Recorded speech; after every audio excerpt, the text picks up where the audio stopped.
Jurídicas, em parceria com o Centro Acadêmico 11 de Fevereiro e o apoio da Associação dos Egressos da Faculdade de Direito da UFSC, Alumni 32, promovem a aula magna do Centro de Ciências Jurídicas da Universidade Federal de Santa Catarina para toda a comunidade acadêmica.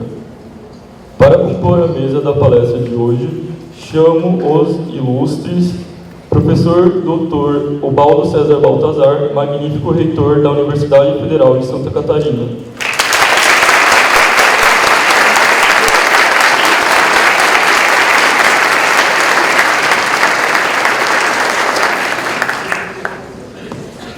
Professor Dr. José Isaac Pilate, diretor do Centro de Ciências Jurídicas.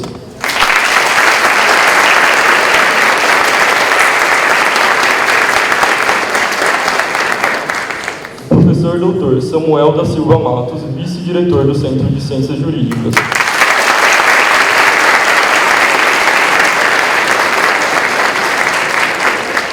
O excelentíssimo Dr. Fernando da Silva Comim, Procurador-Geral de Justiça do Estado de Santa Catarina.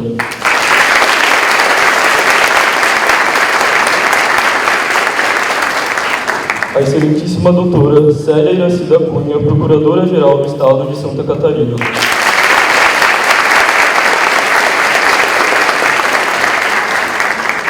O Dr. Paulo Marcondes Brincas, representante do presidente da Ordem dos Advogados do Brasil, seccional de Santa Catarina, Dr. Rafael Horne, e também conselheiro da OAB Federal.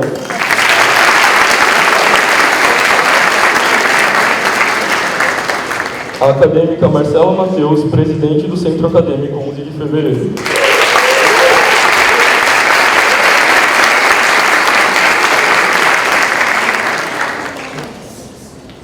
Por fim, convido o professor Dr. Luiz Alberto Barroso, excelentíssimo ministro do Supremo Tribunal Federal, vice-presidente do Tribunal Superior Federal e palestrante da Justiça.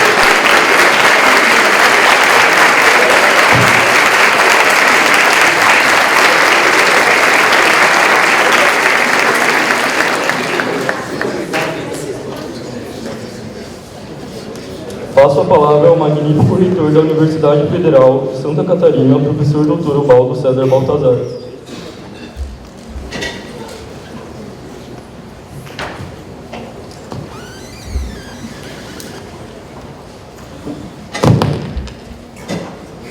Bom dia a todos e a todas.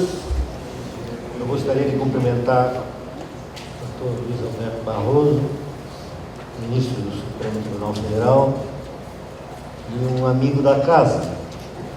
Creio que já deve ser a terceira ou quarta oportunidade que ele está aqui conosco. É um prazer muito grande. Saúdo todos os colegas da mesa, na pessoa do diretor do Centro de Ciências Jurídicas, professor José Isaac Pilate, todos os professores presentes. Ganho dele.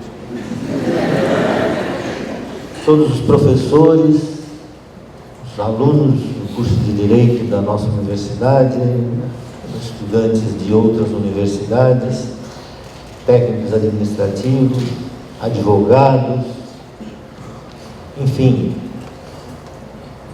Alguém disse, há 5 minutos atrás, que nunca viu esse auditório tão cheio. Pode ser que tenha havido em outras oportunidades, mas realmente o prestígio, professor, doutor Barroso, o prestígio que o senhor desfruta nessa casa, o senhor pode medir pelo número de presentes aqui. E nós estamos muito satisfeitos de recebê-lo e ouvir essa aula inaugural do Centro de Ciências Jurídicas com um tema que eu estou curiosíssimo. Como que o senhor olha o mundo e o Brasil? Nós vamos prestar bastante atenção, porque ele tenho certeza que não só encantá-los, como informá-los sobre esse olhar, para que a gente possa retomar o otimismo de ser, de trabalhar na vida pública brasileira. É isso que nós queremos.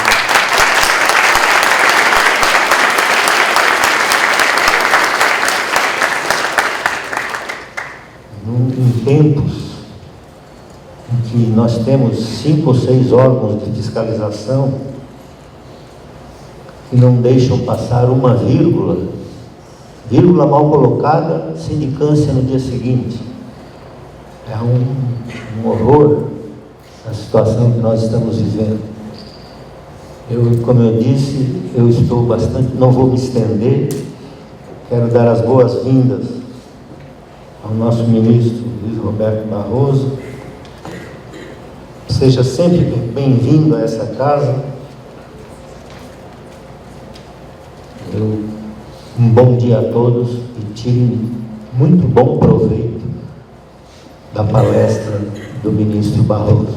Muito obrigado.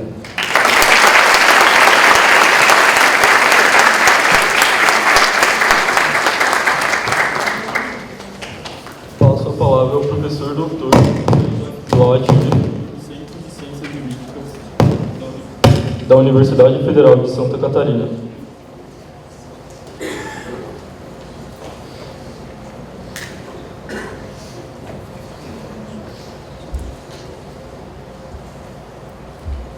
Magnífico reitor da Universidade Federal de Santa Catarina, professor Dr. Ubaldo César Baltazar, por quem devotamos a maior amizade e estima e respeito. Excelentíssimo senhor Dr. Paulo Marcondes Brincas, representante do presidente da OAB Seccional de Santa Catarina, Dr. Rafael Horn, e também conselheiro da OAB Federal, ex-presidente daquela corporação e ex-professor desta casa. Excelentíssimo senhor Dr. Fernando da Silva Comim, Procurador-Geral da Justiça do Ministério Público de Santa Catarina.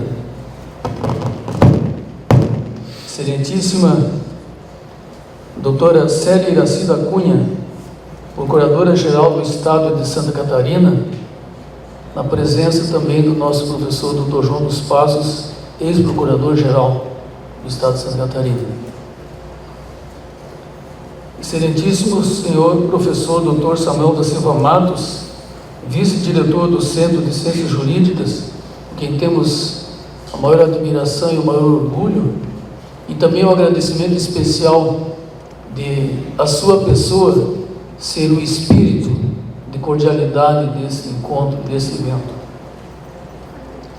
Excelentíssimo senhor professor doutor Luiz Roberto Barroso, ministro do Supremo Tribunal Federal e vice-presidente do Tribunal Superior Eleitoral. O nosso curso, senhor ministro, tem a maior honra em recebê-lo, a maior alegria, porque a caminho do centenário 1932-2032 é a primeira vez na história do curso que um ministro do Supremo Tribunal Federal comparece a esta casa para uma aula magna. E justamente essa sua vinda aqui, nesse espírito de cordialidade, nesse espírito de compreensão construtivo que brota da alma, da verdadeira alma brasileira. A presença de Vossa Excelência é um alento para o segundo século de existência do nosso curso de Direito e da nossa Universidade Federal de Santa Catarina. Eu disse para minha esposa quando cheguei em casa, que me chamou a atenção do ministro foi que ele é jovem e tem jovialidade. Cumprimento as demais autoridades aqui presentes, doutor Andreas Eisler, nosso promotor de justiça aqui do Fórum do Norte da Ilha, professor doutor Samuel Espíndola, Rui Samuel Espíndola, nosso confrade da Academia Catarinense de Letras Jurídicas, um grande advogado que honra a sua terra e o seu país, e na sua pessoa saúdo todos os advogados aqui presentes,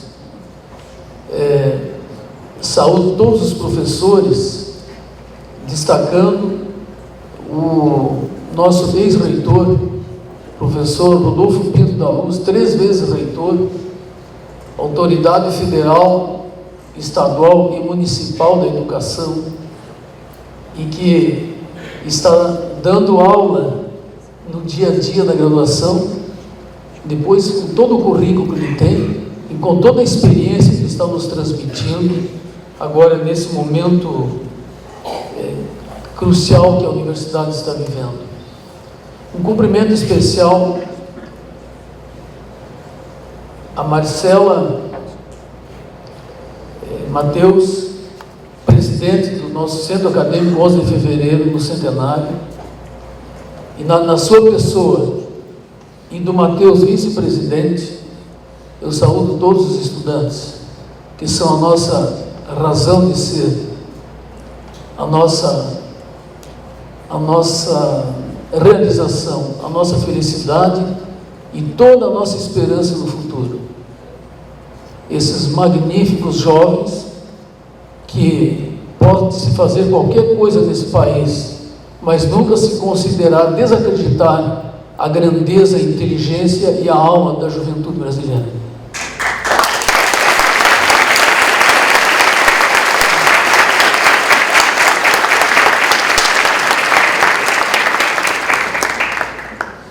Excelentíssimo senhor ministro Luiz Roberto Barroso, meu discurso de saudação a Vossa Excelência é muito breve e certamente muito carinhoso. Estamos aqui, alunos, professores, servidores técnicos, a quem eu agradeço especialmente toda essa infraestrutura, inclusive a segurança de Vossa Excelência, que aqui está, a segurança da casa, na pessoa do Franco, autoridades universitárias, aqui estão todos os cargos da estrutura do Centro de Ciências Jurídicas, e autoridades judiciárias de estirpe na mesa e na plateia, todos a recepcionar com fidalguia, a ouvir com a máxima atenção e a homenagear com muita honra e dignidade a pessoa de Vossa Excelência. A casa e os corações estão na mão de Vossa Excelência, nas mãos de Vossa Excelência, em nosso júbilo. Como diretor,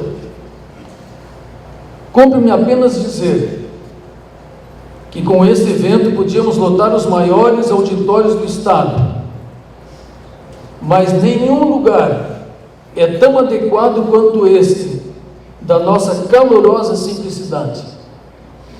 Em nenhum momento é tão oportuno como esta semana, em que discutimos sem temor o nosso futuro de universidade pública, gratuita, de qualidade, patrimônio do povo brasileiro e das futuras gerações.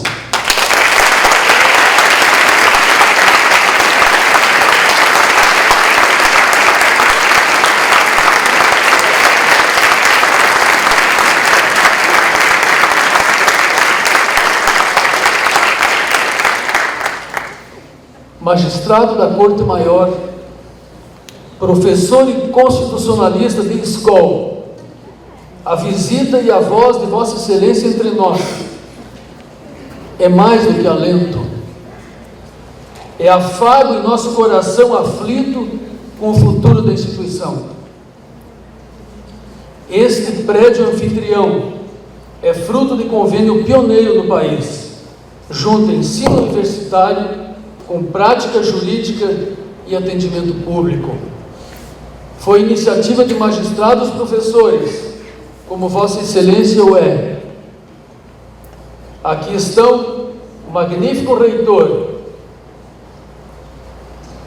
e as autoridades judiciárias do Egrégio Tribunal de Justiça do Estado de Santa Catarina como testemunhas, inclusive o seu grande presidente, Rodrigo Colasso. Aqui, o ensino acentua conciliação e mediação na interdisciplinariedade universitária e na absorção do novo com justiça e equidade. Obra que vem destacando grandes magistradas. Por coincidência, magistradas que presidiram e presidem esse Fórum do Norte da Ilha, como a doutora Vânia Peterson e a doutora Janine Stiller, e grandes professoras que aqui deram o norte para a prática jurídica, no nosso núcleo de prática jurídica, que influencia o Brasil inteiro, professoras como Cristina Bertoncini e a professora Aline Beltrame. E na diversidade, a partir das ações afirmativas, cada vez mais este curso e essa universidade se enriquecem, porque aqui esteja o Brasil todo e todo o Brasil representado na sua grandeza e não apenas na mera erudição que realmente jamais socorrerá o Brasil. E essa iniciativa e essa postura perante o direito e a nova visão do conflito inspirou a criação do mestrado profissional, que hoje beneficia o Tribunal de Justiça de Santa Catarina e repercute em todos os quadrantes do Estado e do país com magníficas dissertações de mestrado, que encaminham certamente um doutorado em direito profissional, um mestrado, um doutorado profissional. Enfim, foi aqui em Santa Catarina, senhor ministro, Excelência recebeu a grande notícia na época. Veio, não era, e voltou o ministro do Supremo Tribunal de Santa Catarina, do Brasil, daqui de Santa Catarina.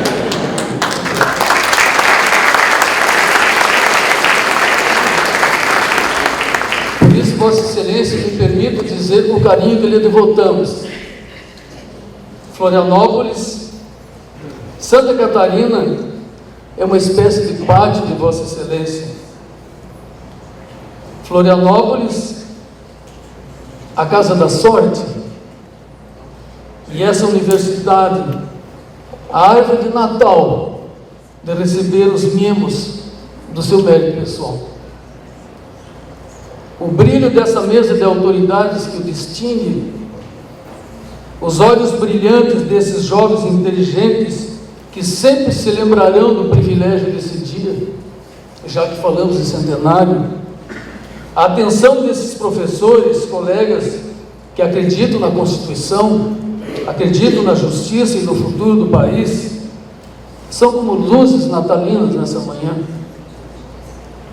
E a alegria do amigo Samuel da Silva Matos, que o convidou, nosso grande vice-diretor, na pessoa de quem eu saúdo um amigo dele também, que é o especialista em planejamento estratégico, o professor Pedro Melo, com o qual nós estamos redesenhando o futuro dessa faculdade de Direito, e também de Marcela Mateus e Matheus Gallenbeck,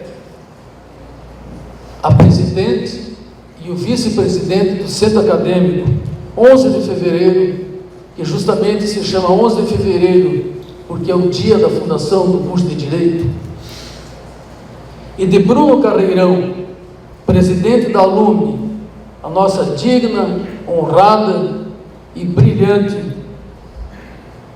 associação dos nossos ex-alunos, e que apoiaram esse evento.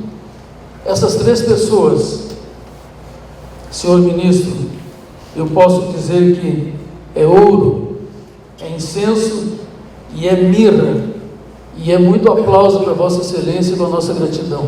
Muito obrigado.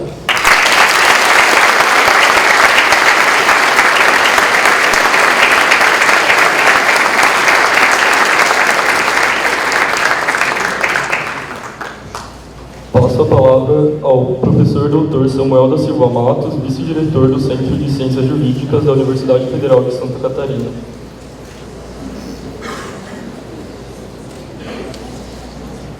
Bem, bom dia a todos. Cumprimentar nosso visitante, conferencista, que pela quarta vez vem a Santa Catarina, professor Dr. Luiz Roberto Barroso. E aqui vem um misto de ministro e professor. Não sei dos dois qual nós ponderamos a maior.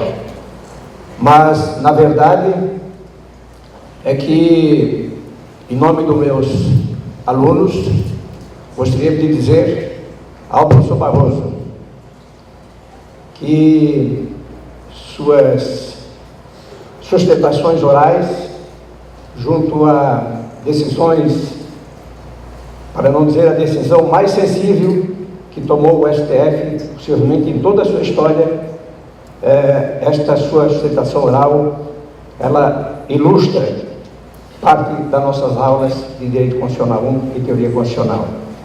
Quando ali se definiu, numa extrema decisão do Supremo Tribunal Federal, do respeito radical, profundo e cirúrgico da diversidade na vivência humana. Quando discutiu-se lá a questão rumorosa, difícil,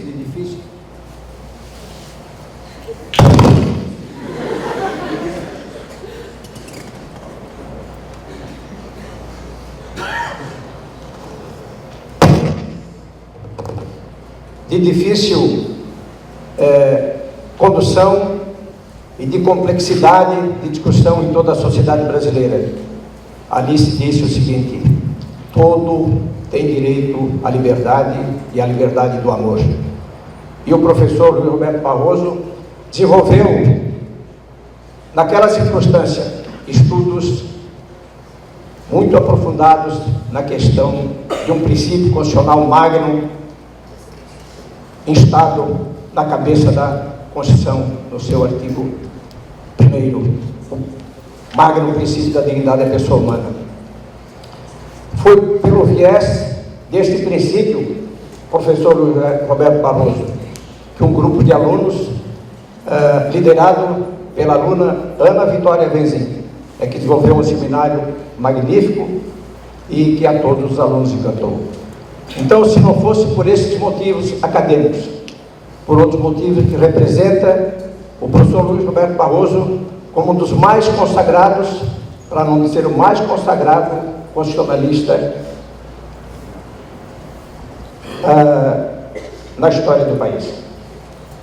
O professor Luiz Roberto Barroso, por ser jovem, caracterizado pela sua jovialidade, inclusive e inclusiva, luta bravamente pelo processo de inclusão dos diferentes no cenário da sociedade brasileira. Tema que nós levamos aqui, professor Luiz Roberto Barroso, como um desafio constante e permanente, quando tratamos daquelas políticas públicas tão longamente estendida por todo o país e adotada pioneiramente também pela nossa universidade, quando, ao decretar os seus momentos de vestibulares, fez convites aos indígenas, fez convites aos deficientes visuais, fez convite aos mais representativos, as mais representativas expressões da diversidade que compõe a sociedade brasileira. E aqui, professor Pilar, nós temos o cuidado de desenvolver conjuntamente com a administração central da Universidade, professor Paulo, com o centro acadêmico, com as representações estudantis, nós temos procurado construir soluções por meio da conversa diária para bem acatar essa questão da diversidade dentro da universidade. Mas gostaria de enfatizar que o professor Roberto Barroso, reiteradas vezes, tem vindo a esta universidade, que é o lugar da pluralidade, é o lugar da discussão, é o lugar do inconformismo e é o lugar também da produção da ciência e da tecnologia. Responde às universidades públicas brasileiras, professor Roberto Barroso, por 95% da produção científica e tecnológica do país. Diríamos que nesse momento o que nós estamos discutindo é o destino dessas instituições que foram construídas por gerações e gerações de educadores. Muito bem citado aqui, lembrado pela professora Carolina, num debate que fizemos ainda a semana passada, trazendo à lembrança o grande Anísio Teixeira, o grande Darcy Ribeiro e tantos outros que se debruçaram sobre a construção dessas instituições que respondem em todo o país pela educação de qualidade, pela educação que prima pela indissociabilidade do ensino, da pesquisa e da extensão, princípios tão bem colocados no artigo 207 da Constituição pelo Constituinte de 1988. Então eu encerro esta pequena abordagem fazendo aquelas perguntas que já fiz em 3 ou 4 oportunidades em que debatemos aqui, professor Roberto Barroso, corte de verbas e a questão deste projeto Futuris. Eu perguntaria a cada um dos formandos o que significa a Universidade Federal de Santa Catarina nas suas vidas, o que significou até aqui, o que significa e o que significará. Eu perguntaria à cidade de Florianópolis, o que seria de ti, Florianópolis, não fosse a Universidade Federal de Santa Catarina, o curso de Direito que vai para o seu centenário em 2032. Eu perguntaria a Santa Catarina, o que seria de ti, Santa Catarina, não fosse a tua Universidade Federal aqui instalada há quase 80 anos. Eu vou mais longe. Eu perguntaria ao país, o que seria de ti, Brasil, não fosse as universidades públicas federais, as públicas estaduais e as públicas municipais. Eu vou mais longe. O que seria do país no conceito com as nações, universalmente falando, na geopolítica internacional, nas suas mais variadas dimensões? O que seria de ti, soberania nacional, não fosse o desenvolvimento pelas universidades públicas de um percentual de 95% da produção científica e tecnológica? Sem responder a cada uma dessas perguntas, eu encerro a minha fala.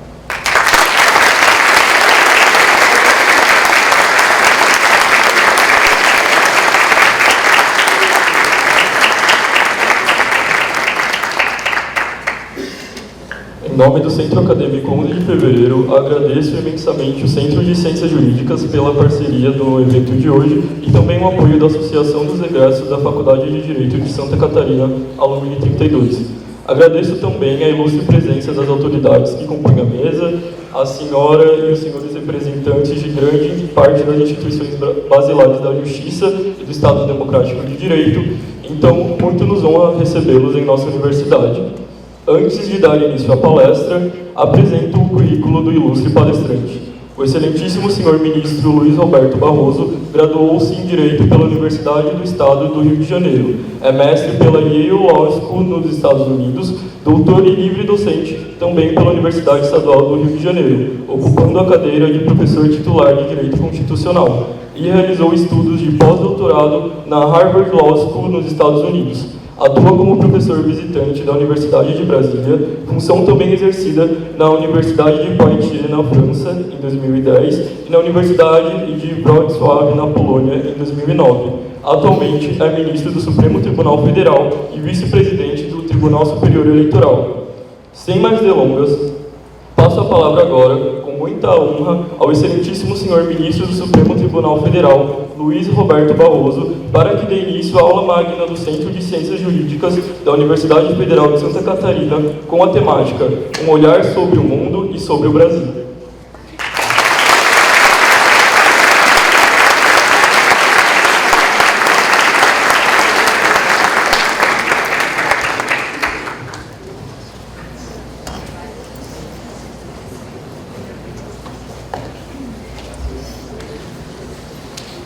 Obrigado, Matheus.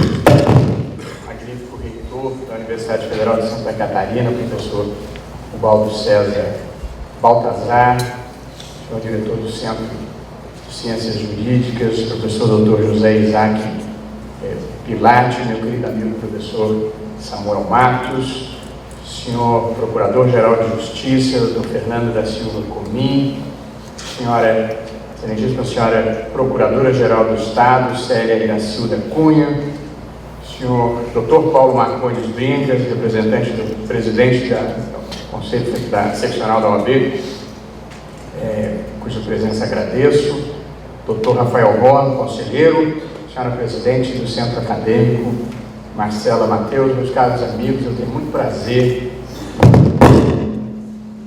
e muita honra de estar aqui de volta nesse estado que eu gosto muito, nessa cidade que eu gosto muito e nessa universidade pela qual tenho grande apreço.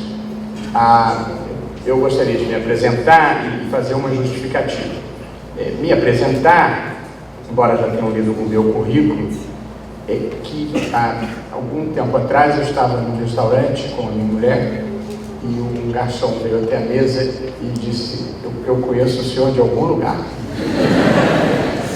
Eu ri timidamente e ele passou novamente pela mesa e falou assim: o senhor é famoso, não é? Ri constrangido, ele voltou uma terceira vez e disse: eu vou lembrar quem é o senhor.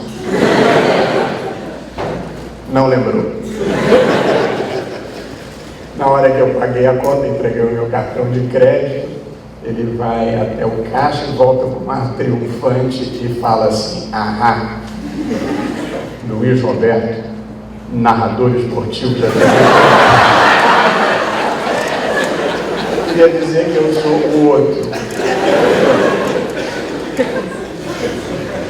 Em segundo lugar, pedir desculpas, quem pode ter reparado, eu estou de tênis, de terno e de tênis, é uma composição um tanto inusual. E antes que alguém pense que eu sou descolado demais, na verdade eu estou com o pé machucado e não consegui calçar o sapato, o pé está muito inchado, e a alternativa era não vir, e evidentemente eu não queria desperdiçar a oportunidade de estar aqui e de compartilhar com todos algumas ideias e algumas reflexões sobre o mundo contemporâneo e sobre o Brasil contemporâneo, as duas partes em que dividir essa nossa conversa. Há três, começando, portanto, por um olhar sobre o mundo. Há três fenômenos ocorrendo no mundo contemporâneo, simultâneos, embora diferentes, produtos de causas diversas. O primeiro é a revolução tecnológica. O segundo é a crise da democracia. E o terceiro, a questão dramática da mudança climática e do aquecimento global. E, portanto, eu gostaria de, na primeira parte da nossa conversa, fazer algumas reflexões sobre esses três fenômenos. Aqui é uma universidade. Universidades têm que ser cosmopolitas, têm que estar no mundo, têm que estar pensando no mundo e, portanto, é parte do nosso papel fazer reflexão sobre o que está acontecendo pelo planeta afora. Começando pelo começo, há uma revolução tecnológica em curso que transformou de maneira muito substancial, acho que é a minha voz, né? Deixa eu tomar.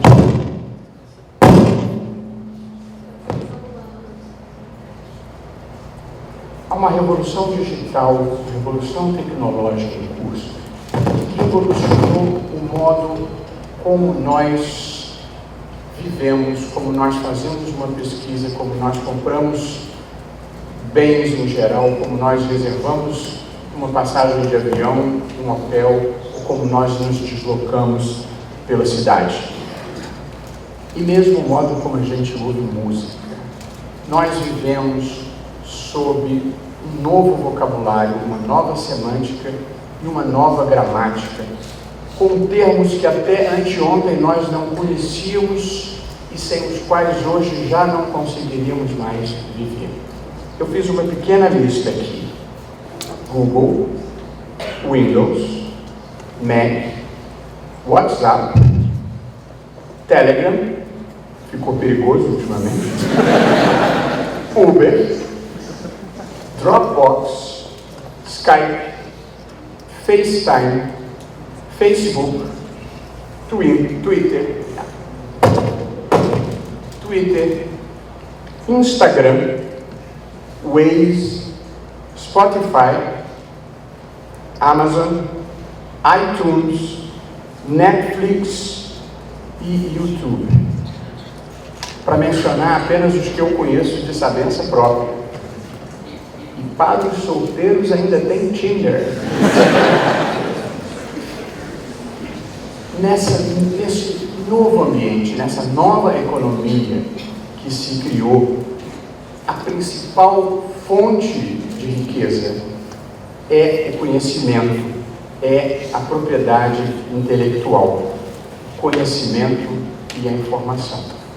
As grandes empresas do mundo atual, as empresas mais valiosas do mundo atual, não são, como até outro dia eram, as que exploram petróleo, como Exxon e Shell, ou as que fabricam automóveis, como General Motors e Ford, ou as que fabricavam utilidades em geral, como a General Electric. As grandes empresas do mundo contemporâneo são as mais valiosas: Amazon, Apple, Facebook, Microsoft e Google. Portanto, inovações e avanços tecnológicos constroem esse admirável mundo novo da tecnologia da informação, da biotecnologia, da inteligência artificial, da robótica, da impressão em 3D, da nanotecnologia, da computação quântica, dos carros autônomos e da internet das coisas. Algoritmo, que é uma palavra que ninguém conhecia até anteontem, vai se tornando o conceito mais importante da nossa época. E, portanto, o futuro hoje, mesmo o futuro próximo, diante desses avanços tecnológicos, vai se tornando imprevisível. E a vida é surpreendente. No seu último livro, o Yuval Noah Harari tem uma passagem espirituosa em que ele fala que se uma jovem ou um jovem tiver 2 pretendentes, o Google é capaz de fazer a escolha melhor do que o próprio interessado, apenas cruzando as informações que ele já detém sobre a pretendida ou o pretendido e sobre os 2 pretendentes. Eu escrevi, amo Deus, a lápis, eu gosto de rabiscar livro, prefiro errar sozinho. Mas a verdade é que há uma transformação profunda no mundo, em que algumas das decisões mais importantes das nossas vidas podem ser tomadas heteronomamente, ser tomadas fora da gente. Isso, evidentemente, produz uma grande revolução. Aliás, já se fala na 4ª revolução, que é a que combina a tecnologia da informação com a biotecnologia e mistura o físico e o virtual, o humano e o mecânico. Essas transformações, com todos os seus fascínios e confortos que prometem, trazem também novas preocupações, novos riscos e novas ameaças que hoje em dia povoam as nossas vidas. Por exemplo, como lidar na internet com campanhas de desinformação, campanhas de ódio, fake news, e agora já há uma categoria nova chamada deepfake, que não sei se alguém já viu, que é capaz de me colocar aqui nesta tribuna, falando como se fosse eu, coisas que eu jamais disse na minha vida. E, portanto, consegue reproduzir a fala humana numa pessoa pública com declarações que não correspondem ao que ela jamais disse. Portanto, nós vivemos as perplexidades, as dificuldades dessas inovações. No campo da biotecnologia, há problemas, complexidades como clonagem humana, que a maior parte dos países proíbe, venda de órgãos, que a maior parte dos países proíbe, mas as pesquisas com células-tronco embrionárias vão ser capazes de criar órgãos humanos, e, portanto, nós vamos ter que nos preparar para um mundo em que talvez haja comércio de órgãos humanos, e a engenharia genética, que é ao mesmo tempo uma promessa e uma ameaça. Promessa pela possibilidade de cura de muitas doenças, sobretudo as de origem genética, e ameaça porque o mundo já viveu o assombro da eugenia e da tentação de se criarem pessoas mais bonitas, mais fortes, mais inteligentes e gerar um mundo em que haja super-homens e comuns, aumentando as potencialidades da desigualdade e da opressão. Sem mencionar, para terminar esse tópico, os riscos da privacidade. E aí, há duas situações. Hoje em dia, as grandes empresas de dados, elas têm os dados pessoais de todos nós.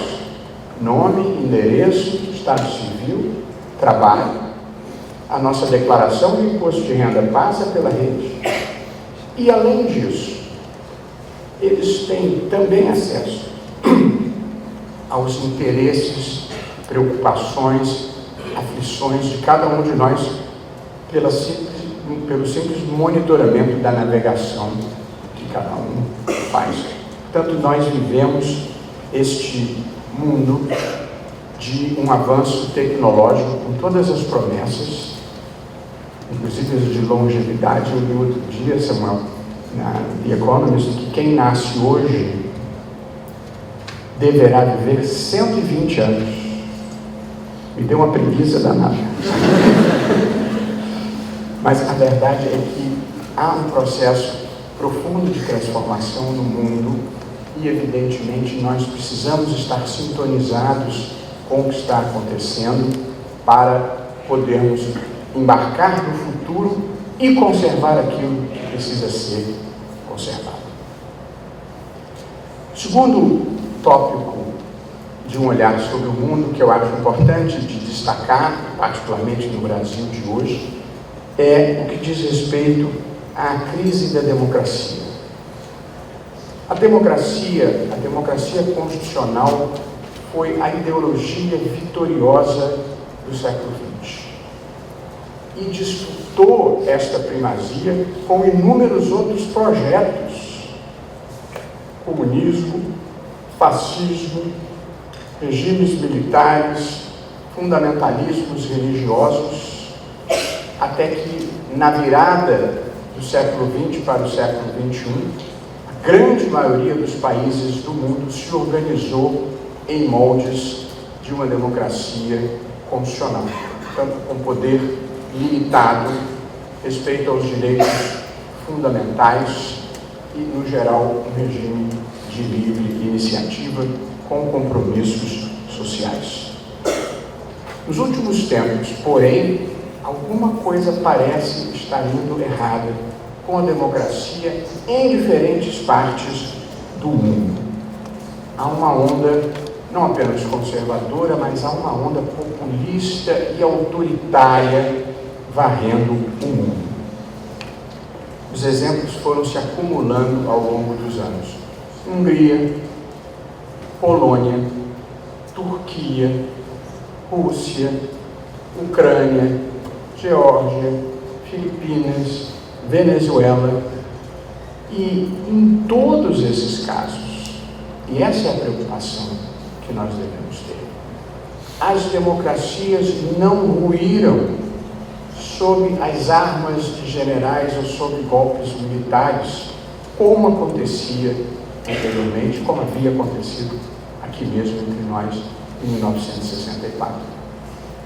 A crise da democracia tem sido provocada por presidentes e primeiros ministros eleitos pelo voto direto, com a legitimidade das urnas, e que depois, tijolo por tijolo, iniciam o processo de desconstrução da democracia, concentrando poderes no executivo, perseguindo líderes de oposição, cerceando a liberdade de expressão ou empacotando as cortes supremas ou os tribunais com juízes submissos aos seus projetos de poder.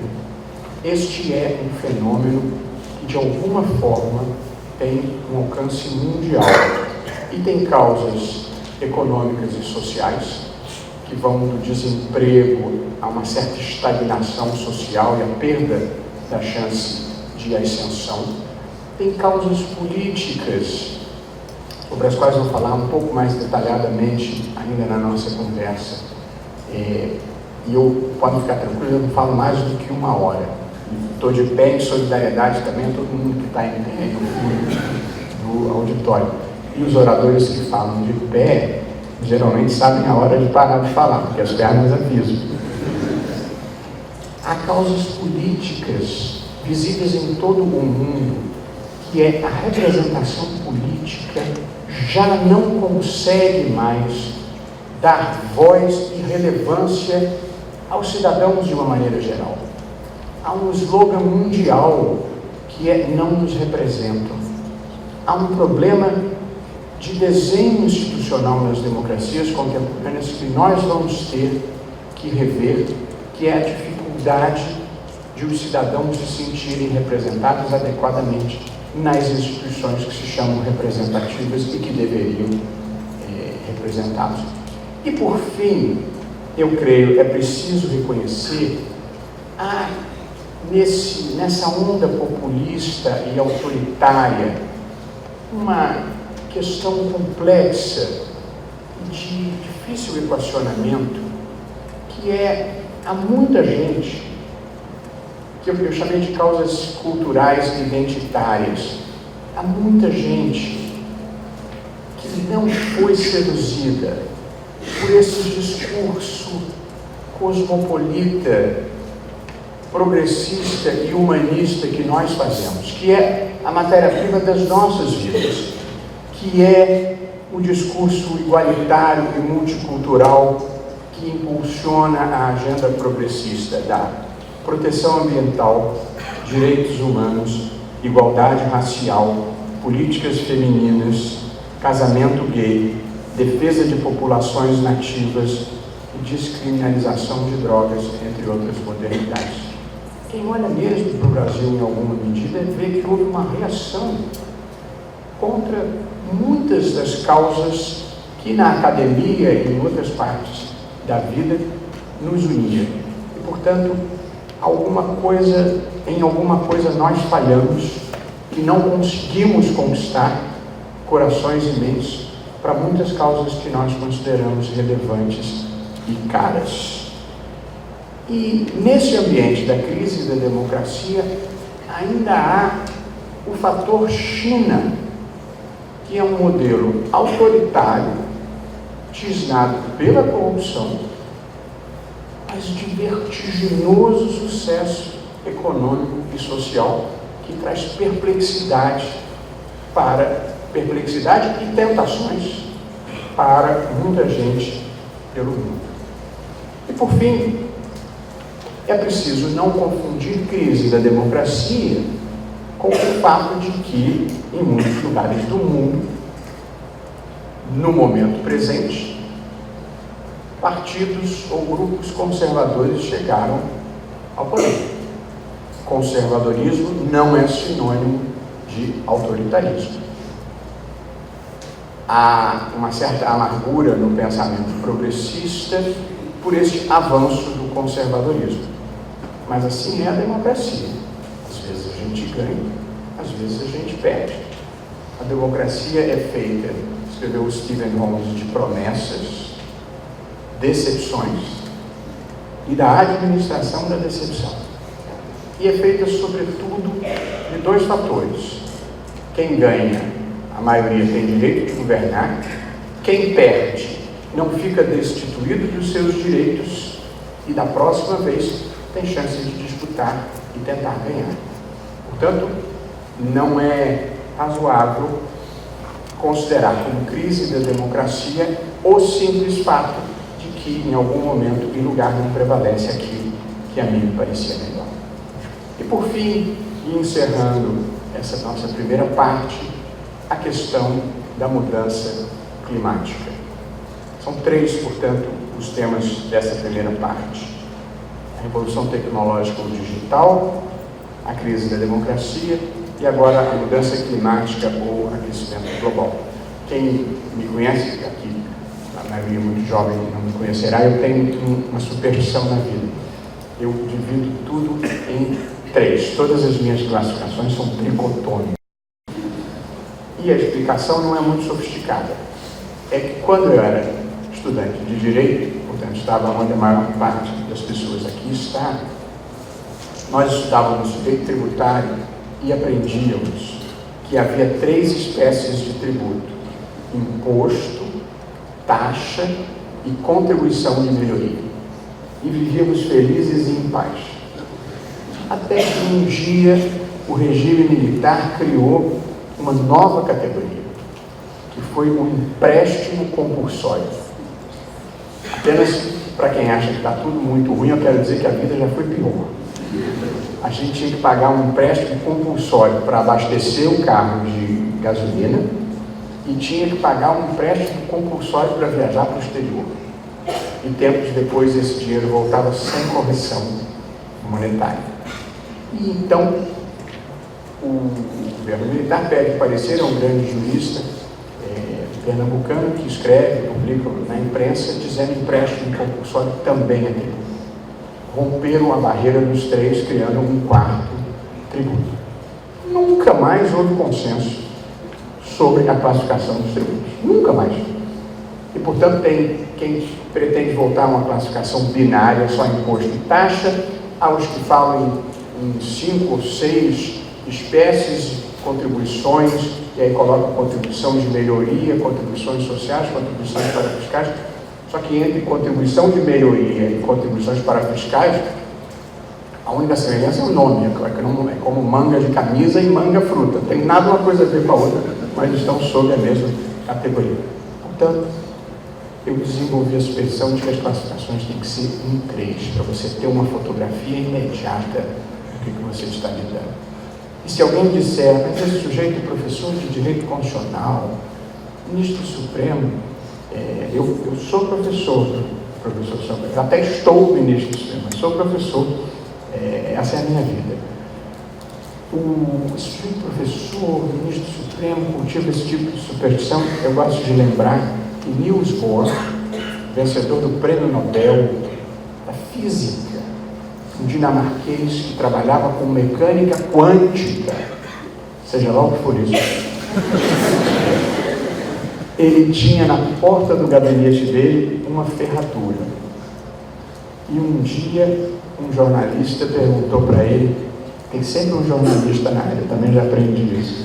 Um jornalista pergunta para ele por que ele, um cientista, um agnóstico, tinha aquele símbolo de superstição na porta do seu gabinete de trabalho. E ele, do alto da sua sabedoria, respondeu: é que dizem que dá sorte mesmo para quem não acredita. Então, eu sou livre dessa crença também. O terceiro e último tema, que não pode passar despercebido num ambiente intelectual como o nosso, é a questão da mudança climática, que é o nome técnico mais preciso, mas que normalmente as pessoas se referem como o aquecimento global, que é uma das grandes questões definidoras do nosso tempo e que, interessantemente, entrou na agenda brasileira em razão da negação do problema. Quase tudo na vida pode ser olhado por um lado positivo.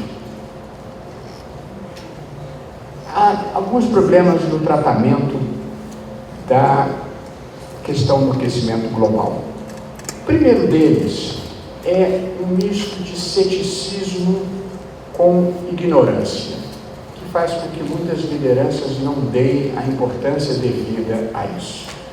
Mas há uma segunda razão, é que as consequências do aquecimento global, as consequências das emissões e dos desmatamentos de hoje, elas não vão se produzir amanhã ou depois. Elas vão se produzir daqui a 25, 50 anos, daqui a uma ou duas gerações. O que dá incentivos errados para que as pessoas não tomem hoje as decisões que são urgentes de serem tomadas hoje. E, portanto, é preciso conscientizar as pessoas, é preciso conscientizar as empresas e é preciso conscientizar, sobretudo, os governos, de que este é um problema real e não um problema imaginário. O conceito central nessa matéria é o mesmo nos últimos 30, 40 anos, que é o de desenvolvimento sustentável. Uma geração tem que suprir as suas necessidades sem comprometer as possibilidades de as futuras gerações suprirem as suas. Portanto, lutar contra o aquecimento global, lutar contra a mudança climática, contra o risco ambiental, é uma questão de justiça intergeracional. É garantir uma vida adequada e digna para os nossos filhos, para os nossos netos, para os nossos bisnetos, para as futuras gerações. Agora, provavelmente a maior parte das pessoas já domine esse conceito. Ele é tão importante que eu gostaria de gastar um parágrafo para tentar definir a grande causa do aquecimento global, que é o chamado efeito estufa. E eu estou falando isso porque durante muito tempo eu ouvia falar isso, tentava entender e não sabia bem o que era. E é muito simples de explicar. A radiação solar, calor do Sol, atinge a Terra e é refletido de volta para o espaço. Assim se inicia o processo. Só que parte deste calor, parte dessa energia solar que atinge a Terra e que volta para o espaço, ao voltar para o espaço, fica retida na atmosfera. Então, parte do calor do Sol fica retido na atmosfera, porque há na atmosfera gases, chamados gases estufa, dos quais o mais importante chama-se dióxido de carbono. Esse é um processo natural na vida e é o que permite haver vida na Terra, porque isso mantém a temperatura da Terra em condições de calor adequadas para a vida humana. O efeito estufa e o aquecimento global decorrem do fato de que, com as emissões de combustíveis fósseis, petróleo, carvão e gás natural, mais desmatamento, você aumenta exponencialmente a quantidade, sobretudo, de dióxido de carbono que há na atmosfera. Portanto, aquilo que havia em quantidade natural passa a haver com grande sobrecarga e, consequentemente, passa a haver muito maior retenção de calor.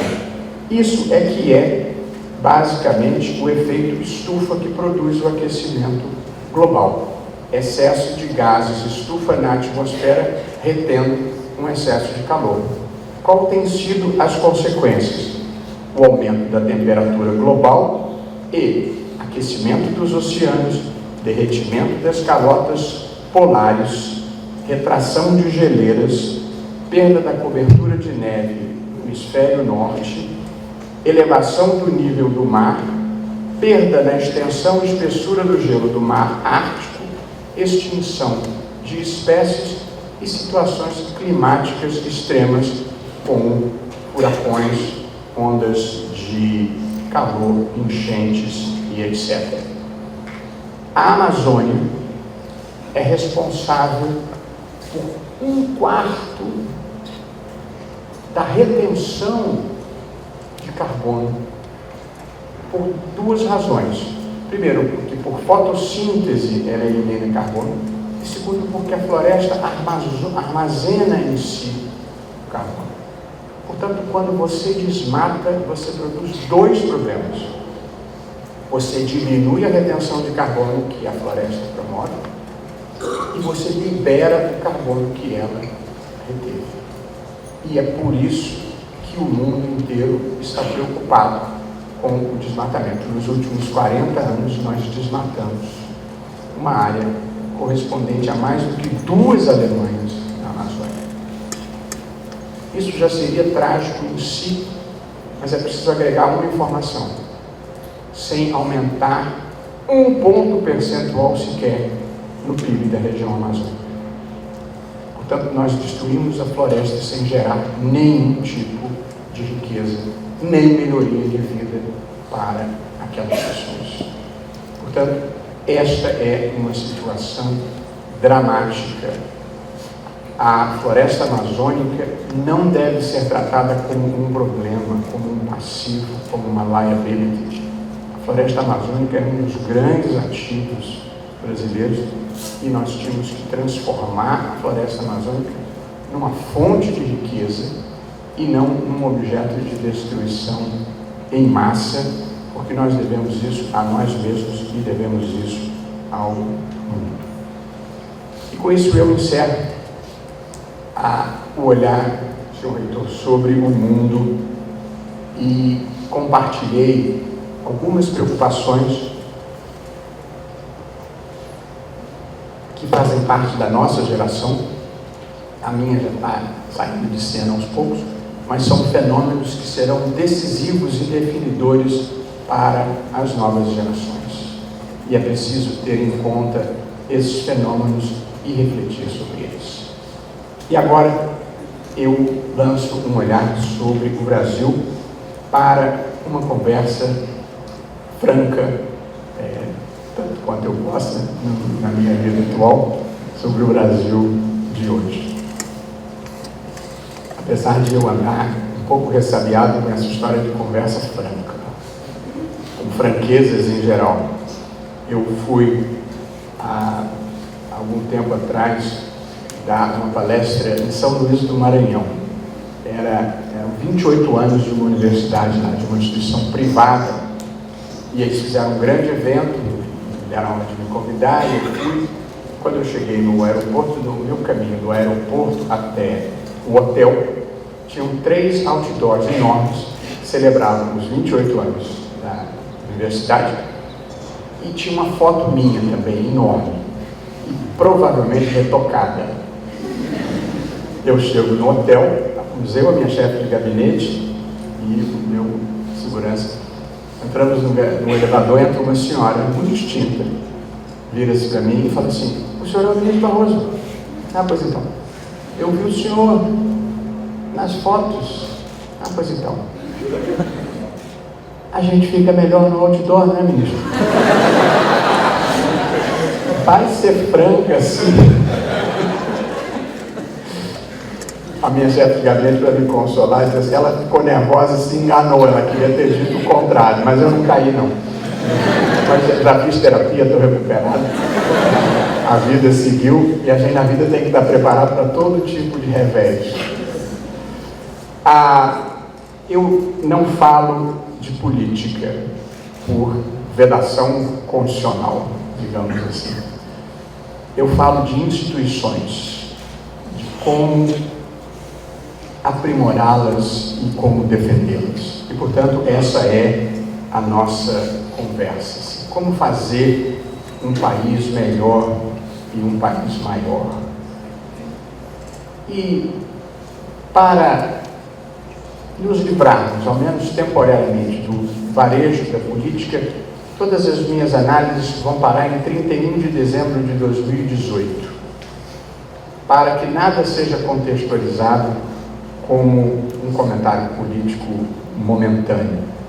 Porque uma das minhas preocupações, no modo como eu olho e penso o Brasil, é não olhar o fato do dia, a fotografia presente. A gente tem que olhar o filme de uma maneira geral, perceber para onde a gente está indo e se é preciso ajustar a direção. Tropeços no caminho todo mundo tem. É preciso saber se a gente está andando na direção certa ou não. E eu gostaria de começar fazendo um diagnóstico muito severo, muito duro do Brasil hoje, com o seguinte fato. Vou começar em 1960. Em 1960, o Brasil tinha 2,5 vezes a renda per capita da Coreia do Sul. 2,5 vezes. Portanto, um brasileiro ganhava mais do que o dobro do que ganhava um sul-coreano. Hoje em dia, passados 60 anos, a renda per capita, o PIB per capita do Brasil é 1/3 do da Coreia do Sul. Esse é um fato muito impressionante. E, portanto, a primeira coisa que nós precisamos fazer é reconhecer que nós erramos muito. E identificar os erros e corrigir rumos é a forma de a gente se aprimorar. Eu tenho 3 palpites de causas para esse atraso. Primeiro, a primeira causa: não investimos o suficiente em educação básica. Essa é a principal causa do atraso brasileiro. Não apenas porque você cria vidas menos ricas, menos iluminadas, como também porque você produz um impacto sobre a produtividade do país. A produtividade brasileira se tornou muito baixa, em contraste não apenas com os países desenvolvidos, mas até mesmo com os países com os quais nós concorremos. E o problema é tão sério que no Brasil hoje maior escolaridade não produz maior produtividade. Portanto, nós temos um problema, tivemos ao longo desse período um problema dramático. O primeiro é um problema ideológico. Nós só tentamos universalizar o ensino básico no Brasil 100 anos depois dos Estados Unidos. Portanto, produzimos uma educação que era para a elite e não uma educação que fosse para toda a gente. Segunda causa, eu penso, nós começamos no Brasil, e possivelmente com acerto na década de 40, com um modelo de intervenção do Estado na economia, que era a única alternativa que havia para a circunstância de que não havia capital suficiente na iniciativa privada e nem tudo você queria entregar à iniciativa privada estrangeira. E, portanto, nós começamos com o capitalismo de Estado, Companhia Siderúrgica Nacional, Fábrica Nacional de Motores, Companhia Hidrelétrica do São Francisco, que era indispensável. Mas em algum momento nós não soubemos fazer a transição e criamos um Estado econômico muito grande, muito ineficiente, e ao mesmo tempo esse Estado começa a incentivar uma iniciativa privada com reserva de mercado e fechamento da economia brasileira. E também não soubemos abrir o mercado na hora certa. E o que aconteceu é que nós criamos um Estado que gera um déficit permanente e uma iniciativa privada que não é competitiva internacionalmente. Portanto, o Estado grande demais e iniciativa privada não competitiva. quando eu falo Estado grande demais, eu não estou falando do Estado social. Sobre isso eu vou falar um pouco mais à frente. Estou falando do Estado que é o financiador de todos os projetos, o Estado que tem 25 mil cargos em comissão só no plano federal. Estou falando do Estado inchado que nós temos. E a terceira causa que nos atrasou na história foi uma apropriação privada do Estado por elites extrativistas que fizeram com que o Estado atendesse às suas demandas, os seus interesses, quando não pura e simplesmente saqueavam esse Estado. E, portanto, decisões que eram tomadas no interesse de poucos ou decisões que eram tomadas pelas razões erradas. Porque o maior problema da corrupção não é a propina, nem o dinheiro desviado. O maior problema da corrupção é o conjunto de decisões erradas que se tomam para atender aos interesses que foram lubrificados com a propina. E aí se desvia o país do rumo adequado e dos investimentos adequados, gastando dinheiro com as coisas erradas, das desonerações aos estádios. São escolhas erradas pelas motivações erradas para atender os fins errados. De novo, eu não estou falando de política ou de ideologia, estou falando de justiça e de decência, das escolhas que um país tem que fazer ao alocar os seus recursos. E uma observação importante: eu comecei a minha análise em 1960, que é para que ninguém possa apontar o dedo para ninguém, porque de 1960 para cá nós tivemos regime militar, regimes mais liberais, regimes mais à esquerda. Essa é uma culpa coletiva que nós compartilhamos como projeto de país. E acho que essas 3 falhas que eu apontei nos atrasaram na história. Não investimento suficiente em educação básica, Estado grande demais, vou falar um minutinho sobre isso ainda, com reserva de mercado e economia fechada, e apropriação privada desse Estado grande demais por elites extrativistas. Nós vivemos, e acabei a parte ruim, isso que nós vivemos nesse momento brasileiro, essa fotografia sombria de 31 de dezembro de 2018, para não gerar polêmicas, trouxe uma imensa onda de negatividade no país, de uma maneira geral. O trauma do impeachment, o avanço das investigações de corrupção, a mais longa recessão da história do país, os mais altos níveis de desemprego da história do país, queda na renda das pessoas de uma maneira geral, criaram um ambiente de negatividade, um ambiente de perda de autoestima pela cidadania brasileira de uma maneira geral. E é compreensível. Mas eu gostaria também, nesse momento difícil da vida brasileira, de lançar um olhar construtivo. E eu sou convencido de que nós estamos passando pelo que estamos passando para transformarmos o Brasil. Na verdade, a minha crença de que, em última análise, este é um momento positivo não tem nada a ver com o governo, com o Estado, com ideologia, mas com um processo relevante que está acontecendo na sociedade brasileira.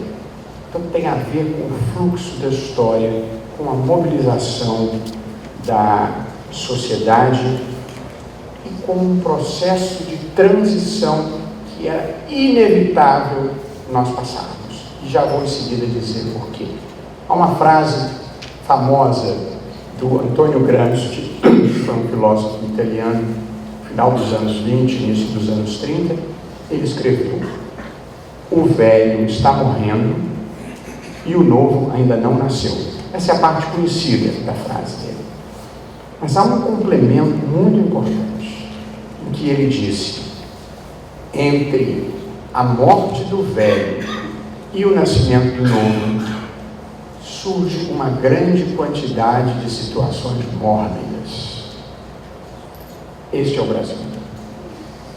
É um momento de transição do velho para o novo, de uma velha ordem em que era legítima a apropriação do Estado e o desvio de dinheiros públicos, para uma nova ordem, com a construção de instituições políticas e econômicas verdadeiramente inclusivas, que não sejam apropriadas por elites extrativistas.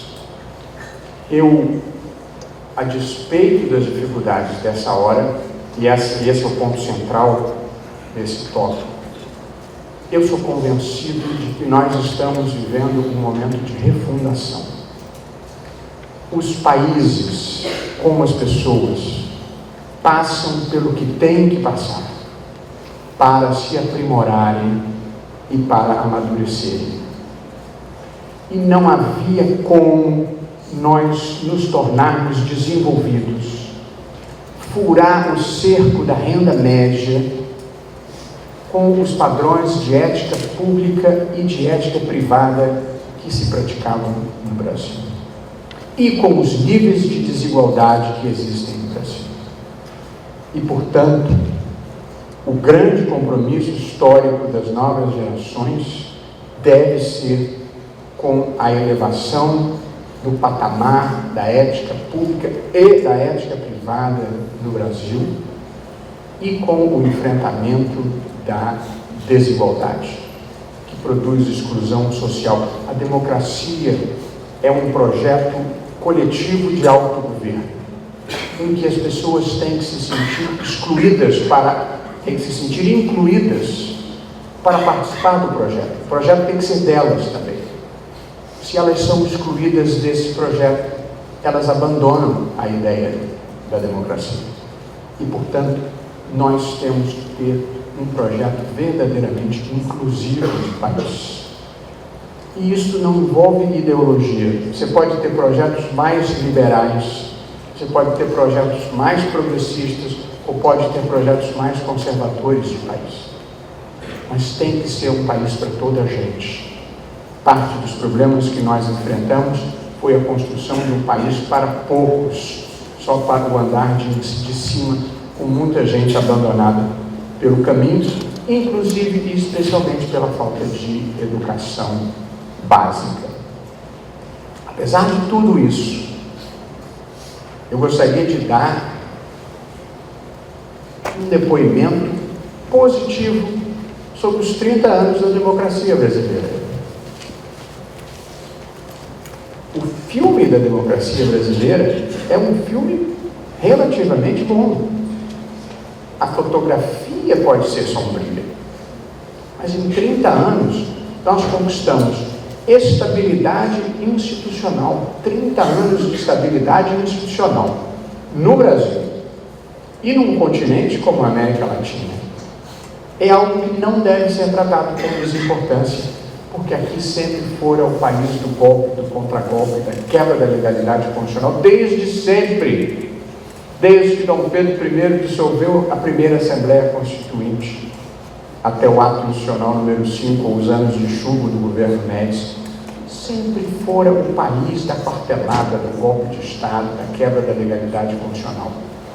E nos últimos 30 anos, nós atravessamos chuvas, tempestades e até terremotos, Mensalão, Petrolão, Lava Jato, 2 impeachments de presidentes da República, sem que ninguém cogitasse de uma solução que não fosse o respeito à legalidade constitucional. Eu, pessoalmente, acho que o impeachment fez muito mal ao Brasil. Porém, foi feito dentro da legalidade constitucional. Portanto, Só quem não soube a sombra é que não reconhece a luz que é viver sob um Estado condicional e democrático. A segunda conquista foi de estabilidade monetária.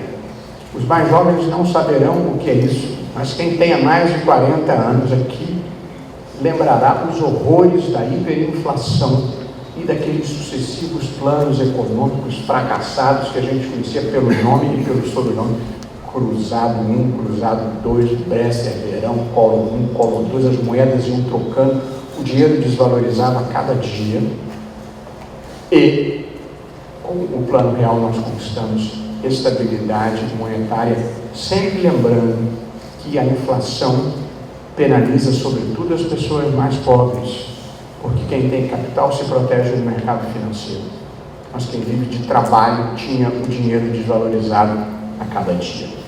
E por fim, nesses 30 anos de democracia, tivemos uma expressiva inclusão social de mais de 30 milhões de pessoas que deixaram a linha da pobreza extrema. E, interessantemente, parte dos problemas que nós vivemos decorrem dessa ascensão social, porque muita gente ascendeu, muitos milhões de pessoas, veio a crise e as pessoas que ingressaram no mercado de consumo, numa vida com um pouco mais de qualidade, se resignaram com a volta aos patamares anteriores. E, portanto, você tem a liberação de uma energia de pessoas que se tornaram mais conscientes, provaram dos frutos do progresso e não se conformam de terem decaído. E, portanto, também esse processo é a liberação de uma energia construtiva, porque as pessoas querem um país melhor e maior. Elas já não se deixam mais impressionar com estádios de futebol. Elas querem saúde e educação. E também essa é uma mudança positiva, eu penso. Sem mencionar, meus caros amigos, avanços importantes, civilizatórios importantes, em liberdades públicas, em liberdade de expressão, em direitos das mulheres. Essa é uma luta inacabada, mas poucas transformações foram mais visíveis e relevantes na minha vida adulta do que a ascensão das mulheres, seja na luta contra a violência, seja na sua liberdade sexual, seja no seu ingresso no mercado de trabalho. O mundo é outro de quando eu era adolescente e é muito melhor. E é melhor para as pessoas de origem africana e negras. Nós superamos esse discurso que não era verdadeiro, do humanismo racial brasileiro, de que não havia preconceito nem discriminação. Há preconceito, há discriminação, só que nós passamos a enfrentá-los. E isso é muito importante. Negar um problema é a pior forma de resolvê-lo. E nós gostávamos da ilusão de que aqui era um lugar sem preconceito nem discriminação. E um dia descobrimos que não era bem assim. E na vida não adianta quebrar o espelho por não gostar da imagem. O que a gente tem que fazer é mudar a imagem. Na verdade, o que a gente tem que fazer é mudar o conteúdo. E, portanto, tivemos avanços com ações afirmativas, avanços civilizatórios para mulheres, para negros, para gays, com demarcação de terras indígenas. Portanto, nós avançamos em muitas áreas. Apesar da sensação estranha de que o momento é muito ruim, é preciso não perder de vista o muito que nós conquistamos em 30 anos de democracia e como é importante preservá-lo. Quem estiver feliz para apoiar e quem estiver infeliz para saber que vai haver eleições e que pode tentar ganhar na próxima vez. Portanto, esse é um toque positivo que eu também considero importante.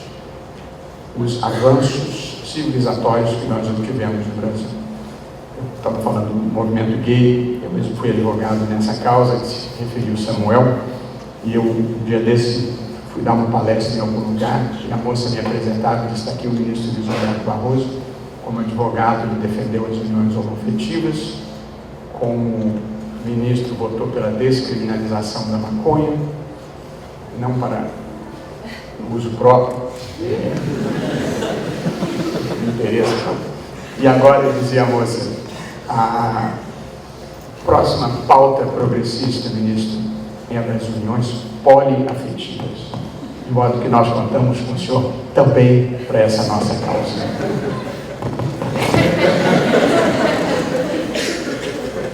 Olha que eu sou moderno.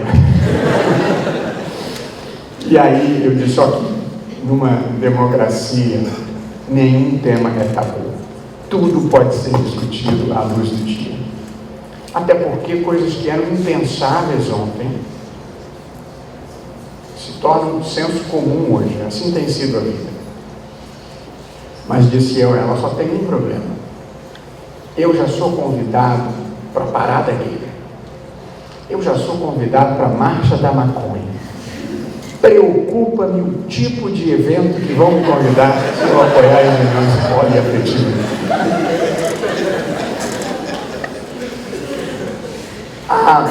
Para não dizer que não falei de espinhos, nós temos alguns pontos em que ficamos para trás nesses 30 anos e precisamos rever. O nosso sistema eleitoral é muito problemático. O sistema de voto proporcional em lista aberta para a Câmara dos Deputados é muito caro e o custo das eleições está por trás de boa parte dos problemas de corrupção que nós enfrentamos.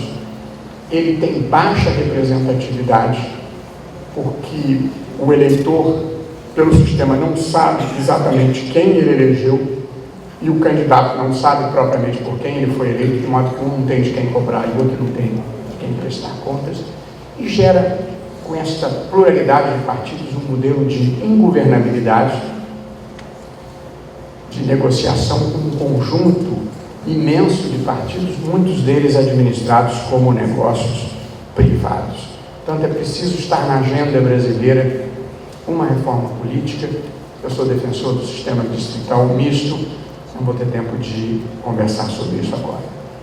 O segundo ponto fraco desses 30 anos foi termos descoberto que o modelo era um modelo de corrupção estrutural, sistêmica e institucionalizada, produto de um pacto oligárquico celebrado no Brasil de longa data.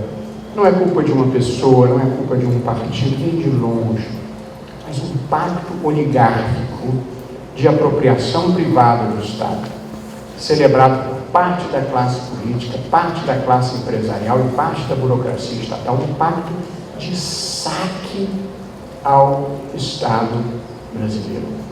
E o desmonte desse pacto é um dos fatores responsáveis pelas muitas dificuldades que nós vivemos nessa hora. O que há de novidade no Brasil, de muito relevante, é a mobilização da sociedade, uma sociedade que deixou de aceitar o inaceitável. O que há em toda parte do Brasil hoje é uma imensa demanda por integridade, por idealismo, por patriotismo. E esta é a energia que muda paradigmas.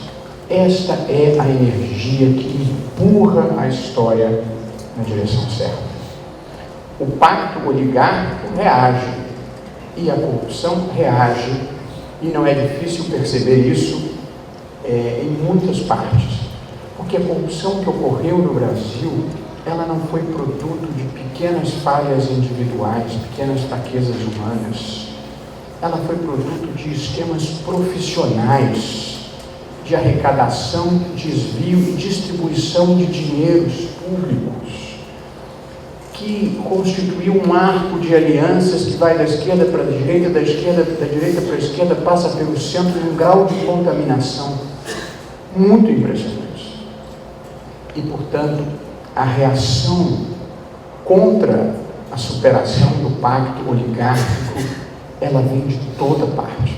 Vem de setores progressistas, que acham que a corrupção é uma nota de pé de página, vem de setores conservadores, que acham que a corrupção ruim é dos partidos que eles não gostam. Se for dos parceiros de salões, não tem problema. E você tem a reação dos corruptos propriamente ditos, os que não querem ser punidos e os que não querem ficar honestos nem daqui para frente. Portanto, é um processo muito complexo o que nós vivemos, porque a contaminação foi muito grande. E muita gente no andar de cima tem um amigo, um parente, um conhecido, um parceiro, um sócio que está envolvido em alguma coisa. E, portanto, você mudar esse paradigma é muito difícil, porque a contaminação é muito grande e ela não tem ideologia.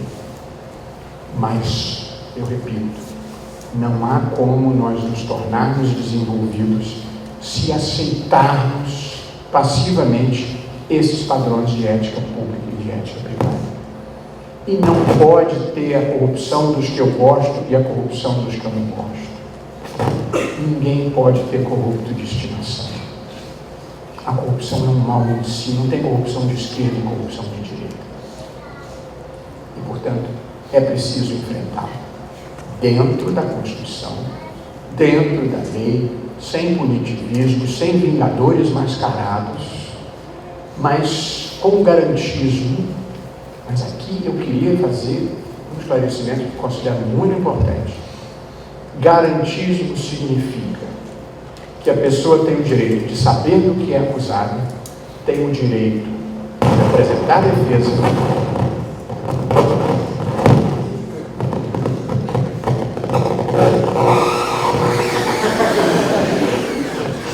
Quando eu falei que as reações vinham de toda parte.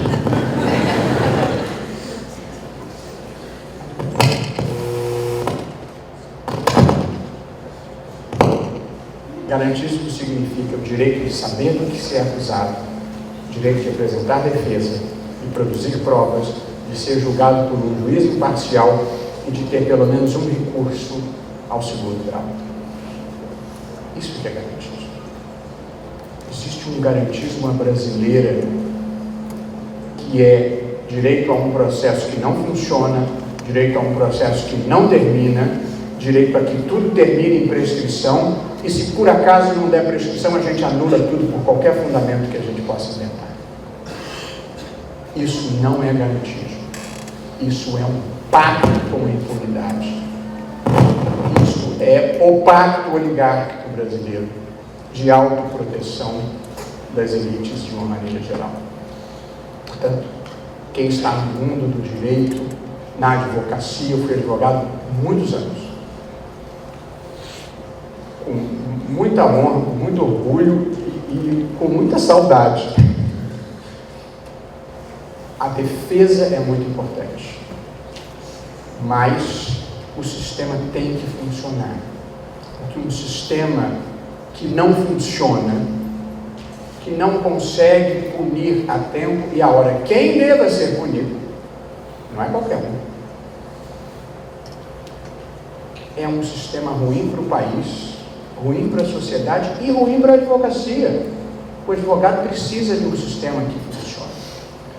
O que aconteceu no Brasil, e aqui pegando um ponto que o reitor mencionou na sua apresentação inicial, a corrupção se tornou tão disseminada que a gente tem que ter cuidados para não cair no extremo oposto de ver coisas erradas em todo lugar. Porque isso desestimula as pessoas de bem de entrarem no serviço público e faz com que as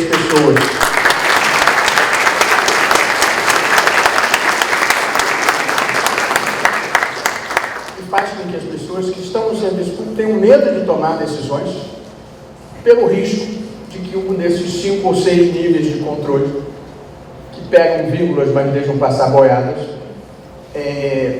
venha em cima deles. Portanto, esse equilíbrio é decisivo e muito importante. Combater eficientemente a corrupção com processos que funcionem, mas não oprimir com riscos desnecessários as pessoas honestas que querem fazer as coisas certas. Não é muito fácil esse equilíbrio, porque na avalanche da corrupção você tem as sobre-reações, muitas vezes, que inibem os honestos. Eu preciso terminar. O país precisa de 3 pactos. Um pacto de integridade. fundado em duas regras muito simples. No espaço público, não desviar dinheiro, no espaço privado, não passar os outros para trás. Nem é tão difícil assim. Essa é a grande revolução brasileira. O segundo pacto é um pacto que eu chamei pela responsabilidade fiscal, pacto de responsabilidade econômica e um pacto de responsabilidade social. Responsabilidade fiscal, nós já aprendemos, espero que tenhamos aprendido, que se o país repetida e prolongadamente gastar mais do que arrecada, em algum momento essa bomba relógio explode e você passa a ter recessão, desemprego, juros altos e inflação. Portanto, uma cultura de responsabilidade fiscal é decisiva. A responsabilidade fiscal não é nem de esquerda nem de direita. É um pressuposto de economias saudáveis. O pacto de responsabilidade econômica. O Estado brasileiro é grande demais. E esta é a origem de boa parte da corrupção, além do sistema político. O Estado tem poder demais para financiar, o Estado tem poder demais para desonerar, o Estado tem poder demais para fazer campeões nacionais, o Estado tem poder demais para obrigar uma empresa privada a destituir o seu CEO porque o presidente gosta dele. Não pode um Estado ter esse poder. Isso é foco de corrupção. E é por isso que você tem propina para obter financiamento público, propina para obter desoneração. Preciso diminuir o Estado. O Estado econômico, que interfere na economia, não é o Estado de programas sociais. Esse nós precisamos. De Bolsa Família, Minha Casa Minha Vida, você tem que trazer as pessoas que não são competitivas, que não podem ser, para ingressarem no mercado e fazer com que as novas gerações possam ser competitivas. Portanto, a diminuição do Estado não é a diminuição do Estado social, é a diminuição do Estado que tem 25 mil cargos em comissão e dezenas de empresas estatais para alocar apaniguados políticos que estão lá para desviar dinheiro. É disso que nós precisamos. E um pacto pela responsabilidade social. A concentração de renda no Brasil é grande demais, é inaceitável. E, portanto, nós precisamos, sem atitudes disruptivas, mas fazendo o que tem que ser feito, diminuir as políticas concentradoras de renda. A Previdência Social brasileira era, e em certa medida vai continuar a ser, concentradora de renda. Ela transfere renda de pobres para ricos. Eu tenho dificuldade de entender por que setores progressistas se opõem a uma reforma da Previdência que qualquer governo teria que fazer. Esse ou qualquer outro. É uma questão aritmética. Nós temos um sistema tributário que concentra renda. Ele onera os mais pobres com uma tributação predominantemente sobre o consumo, em que eu e o garçom que me serve no Supremo pagamos a mesma coisa. E uma não tributação de dividendos. Eu fui advogado há muitos anos, tenho advogados respeitados aqui. O sistema de tributação em que você dá isenção à distribuição de dividendos, eu gostava quando era advogado, mas a verdade é que a minha secretária pagava mais imposto de renda do que eu. Um país em que o empregado paga mais imposto de renda do que o patrão é um país que tem alguma coisa errada na sua concepção. Portanto, ter responsabilidade social é quebrar esses gargalos da injustiça social brasileira, o que significa cortar na própria pele, cortar na própria carne, porque somos nós, a elite brasileira, que nos beneficiamos desse modelo concentrador de renda. Mas é esse modelo que faz com que a gente tenha que andar no Rio de carro blindado e morar em condomínios cercados e parece que você está preso e não livre. Então, é preciso ter um projeto inclusivo de país que seja para toda a gente. Para terminar, ainda numa nota positiva. O Brasil só começou verdadeiramente em 1800, com a vinda da família real portuguesa. Antes disso, os portos eram fechados, portanto não havia comércio exterior. Não havia dinheiro, as trocas eram feitas por escambo. 1/3 da população era de escravos. Era proibida a existência de manufaturas na colônia e era proibida a construção de estradas. E não havia escolas. 98% da população brasileira era analfabeta. 210 anos atrás. 220 anos atrás. Essa era a infraestrutura do Brasil. Passando para a superestrutura, nós não fomos herdeiros de uma tradição como a anglo-saxã, que tinha uma Magna Carta desde 1215. Nós somos herdeiros de uma tradição, queridos como são nossos amigos, irmãos portugueses, genuinamente queridos, a tradição do último país da Europa que acabou com o tráfico negreiro, o último país da Europa que acabou com a Inquisição, o último país da Europa que superou o absolutismo. E herdeiros dessa superestrutura e daquela infraestrutura que eu descrevi, em 220 anos nós nos tornamos a 4ª maior democracia de massas do mundo e uma das 10 maiores economias do mundo. O Brasil foi um dos grandes sucessos do século XX. Portanto, a fotografia sombria do momento atual não faz justiça ao filme do que nós temos sido, inclusive o filme dos 30 anos de democracia. Portanto, a gente não deve se deixar hipnotizar pelas coisas ruins e deve ter em conta de que países como as pessoas passam pelo que têm que passar para se aprimorarem e, eventualmente, para se refundarem. O que eu diria aos jovens, agradecendo a honra de ter ministrado essa aula magna na presença da senhora Procuradora-Geral do Estado, da Justiça, representantes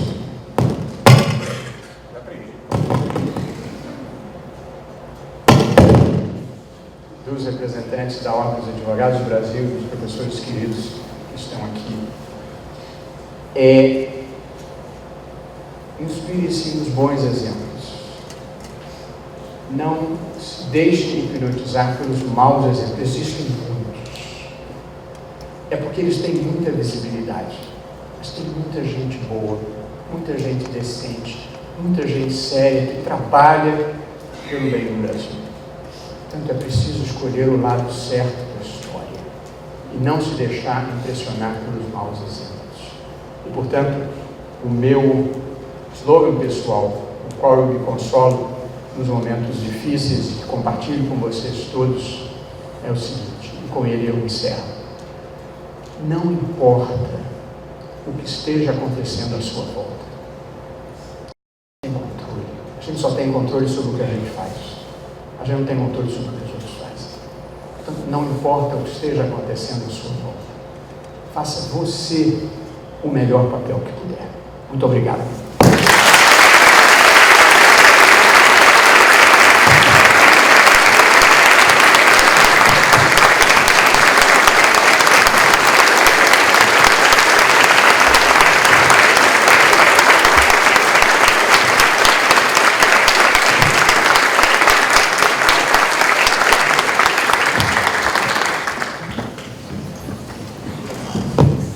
Em nome do Centro Acadêmico 11 de Fevereiro e do Centro de Ciências Jurídicas, agradecemos a presença de todos e todas e desejamos uma excelente manhã.